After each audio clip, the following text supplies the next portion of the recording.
बड़े बुजुर्ग कह गए हैं कि वक्त का खेल निराला होता है, लेकिन बिहार वालों हम आपसे कह रहे हैं कि आपके यहां इस बार वक्त का खेल निराला होगा। अरे निराला ही होगा ना, वरना आईपीएल छोड़कर आधी रात को आदमी संसद की कार्रवाई टीवी पर काहे देख रहा?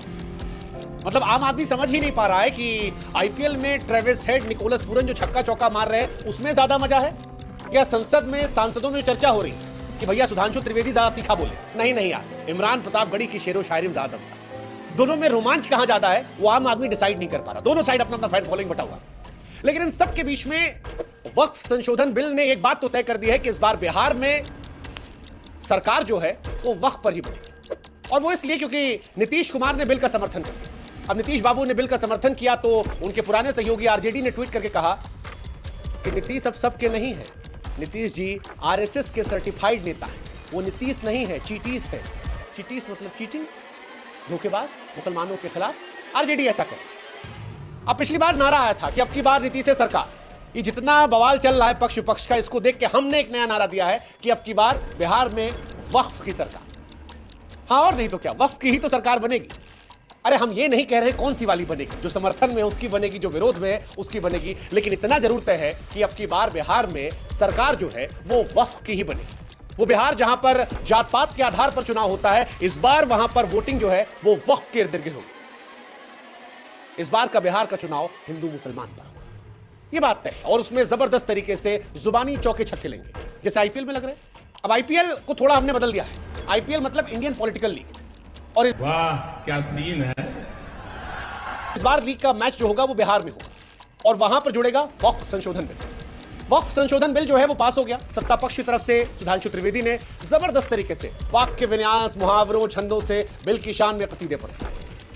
बीजेपी वाले, आरएसएस वाले सीटी मार रहे थे, कह रहे थे भैया सुधांशु जी से बढ़िया इतिहास पर कोई नहीं बोल सकता। तो विपक्ष की तरफ से बैटिंग करने आए इमरान प्रतापगढ़ी, उन्होंने भी अपने नुक्तों से, अपनी उर्दू से, अपनी शायरी से एक से एक तरकश से तीर निकाले, सरकार पर दे दनादन बात रखी।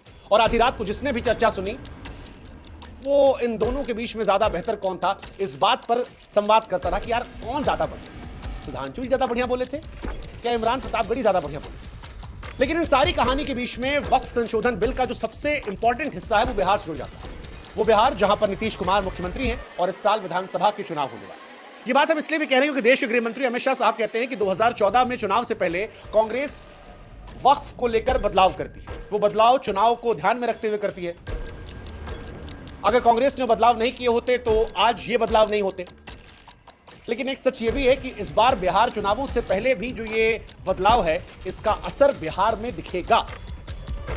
बिहार में इससे वोट या चोट पड़ेगी, क्योंकि वक्फ संशोधन बिल के पास होने में नीतीश कुमार, जीतन राम मांझी और चिराग पासवान का अहम रोल। इन तीनों ने बिल का समर्थन किया। वैसे समर्थन तो चंद्रबाबू नायडू ने भी किया था, लेकिन उनका जिक्र हम डिटेल में नहीं कर रहे क्योंकि फिलहाल वक्फ संशोधन बिल का सिरा जो है वो बिहार से जुड़ रहा है। चुनाव बिहार में है, तमिलनाडु में नहीं है। अब बिहार में क्योंकि इसी साल चुनाव है, मुसलमानों की संख्या अच्छी खासी है, इसलिए बिहार में तनाव है। तनाव इस बात को लेकर कि नीतीश बाबू पलट गए क्या, या नीतीश बाबू की स्ट्रेटेजी का हिस्सा है। नीतीश बाबू तो सेकुलर थे, क्या वाकई में बीजेपी के हो गए, या मौजूदा दौर में बिहार की सियासत चुनाव को देखते हुए नीतीश कुमार की एक नई स्ट्रेटेजी का हिस्सा है? ये बड़ी अच्छी बात कही आप।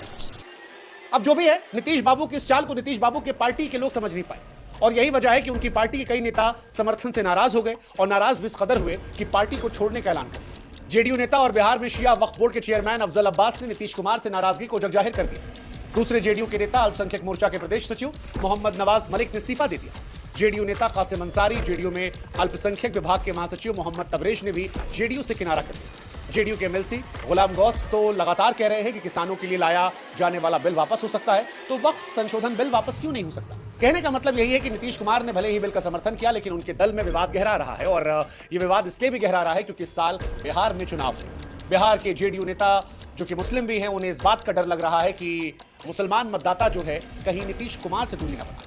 अब नीतीश बाबू क्योंकि एक अलग प्रकृति के व्यक्ति है, नीतीश बाबू मैजिकल आदमी है। मैजिकल आदमी इसलिए कह रहे हैं क्योंकि नीतीश बाबू चाहे आरजेडी के पास जाएं या बीजेपी के पास जाएं, उनका वोट बैंक साथ रहता था। वो बीजेपी के साथ रहे फिर भी मुसलमान उनको वोट देता था। लेकिन इस बार जब नीतीश बाबू ने ये वाला कदम उठाया तो सवाल यही उठा कि क्या इससे बिहार में बवाल होगा, इससे नीतीश बाबू की सरकार पर चोट पड़ेगी, या नीतीश बाबू को इससे वोट मिलेगा? सवाल उठ रहा है कि नीतीश कुमार को बिल का समर्थन करने का हर्जाना क्या बिहार चुनाव में भुगतना पड़ेगा, या फिर नीतीश कुमार ने बिल का समर्थन करके गहरी चाल चल दी है जो उनके लिए फायदेमंद है। नीतीश जी के बारे में लालू जी अक्सर कहते हैं कि नीतीश के पेट में भी दांत है। उनके दाएं हाथ में क्या है, उनके बाएं हाथ को पता नहीं होता। ऐसे में नीतीश कुमार को लेकर दोनों तरह की चर्चाएं चल रही। हालांकि इस फैसले को अगर आप आंकड़ों समझेंगे तो 2009 से लेकर 2015 तक मुसलमान वोट का बड़ा हिस्सा नीतीश कुमार गठबंधन को मिलता है। 2009-2010 तक तो नीतीश कुमार बीजेपी के साथ बिहार में लड़ने पर भी 21 से 62% तक मुसलमान वोट पाते रहे। हालांकि धीरे धीरे धीरे एनडीए के साथ चुनाव लड़ने में घटता रहा, लेकिन फिर भी मुस्लिम बाहुल्य सीट पर नीतीश कुमार की पार्टी को वोट मिलता रहा। 2014 के लोकसभा चुनाव में नीतीश कुमार एनडीए के साथ थे, तब एनडीए को 21% वोट मिले थे और कांग्रेस आरजेडी गठबंधन को 60% मुस्लिम। 2015 के विधानसभा चुनाव में एनडीए को 8% मुस्लिम वोट मिले थे, महागठबंधन के खाते में 78% वोट गए थे। 2019 के लोकसभा चुनाव में दुर्गति और ज्यादा हो गई। एनडीए को महज 6% मुस्लिम मतदाताओं ने वोट दिया, जबकि महागठबंधन को 77% मुस्लिम मतदाताओं का वोट मिला। 2020 के विधानसभा चुनाव में नीतीश कुमार को झटका लगा। बीजेपी के साथ लड़ने के बावजूद एनडीए को केवल 5% मुसलमानों के वोट मिले, जबकि 76% वोट कांग्रेस आरजेडी गठबंधन को मिले। अच्छा, वक्फ का समर्थन चिराग पासवान की पार्टी ने भी किया है, जिन्हें 2020 के विधानसभा चुनाव में केवल 2% वोट मिले। तो क्या यह माना जाए कि नीतीश कुमार ने जो यह समर्थन किया है, ये सोच समझ कर किया है? क्या उन्हें इस बात का एहसास था कि पहले से ही वोट नहीं मिल रहा है, मुसलमान वोट दे नहीं रहा है, क्या हिंदुओं को अपने पाले में लाया जाए? क्योंकि बिहार में जातिगत चुनाव अगर होता है तो आरजेडी कांग्रेस को फायदा होगा। यूपी बिहार की पॉलिटिक्स का ये एक बड़ा हिस्सा है कि अगर हिंदू वोटों में डिवाइड होता है तो सीधा फायदा विपक्ष को जाता है, लेकिन अगर हिंदू मुसलमान हो जाता है तो बीजेपी के लिए रास्ता आसान हो जाता है। क्या वक्फ बिहार में इस बार वही करेगा? अब इससे क्या होगा ये तो वक्त बताएगा, लेकिन इस बात को हर कोई जानता है कि बिहार की राजनीति में जाति का रोल जबरदस्त है, जबरदस्त है। इसीलिए नीतीश कुमार के इस फैसले को लेकर एक सवाल ये उठ रहा है कि क्या मुसलमान वोटर को मनाने की जगह वो हिंदू वोटर पर ध्यान दे रहे हैं? समझाते हैं आपको, थोड़ा और गुड़ागड़ी समझाते हैं। बिहार में 243 सीटें, जिसमें 17.7% मुसलमान है। मुसलमानों में 12.9% पसमानदा मुसलमान है। वही पसमानदा जिनकी वकालत सरकार वक्फ संशोधन बिल में करे कि उनका हक न मारा जाए, इसलिए बिल लाएगी। खैर, सारी कहानी जो है वो मुसलमानों के इर्द गिर्द घूम रही है। जैसा कि पहले ही कहा था कि इसका एक सिरा बिहार से जुड़ता है, तो बिहार में मुस्लिमों को हक में करने के लिए एड़ी चोटी का सबने जोर लगा। तेजस्वी पहले ही इफ्तार करके इंशाअल्लाह का नारा लगा चुके हैं। कांग्रेस मुसलमानों के हितैषी लगातार खुद को बता रही है। तभी तो बिहार के किशनगंज से कांग्रेस के सांसद वक्फ बिल के खिलाफ सुप्रीम कोर्ट तक पहुंच गए। बीजेपी भी चाहती है कि भले ही थोड़ा सा ही सही, मगर मुसलमानों का वोट उसे अगर मिल जाए तो सौगातें मोदी जैसी योजना चल जाएगी। बिहार में सबसे ज्यादा सौगातें मोदी बांटी गई। दोस्तों नमस्कार, वीडियो पसंद आया हो तो लाइक और शेयर करें। ऐसी न्यूज़ देखने के लिए हमारे YouTube चैनल को सब्सक्राइब जरूर करें।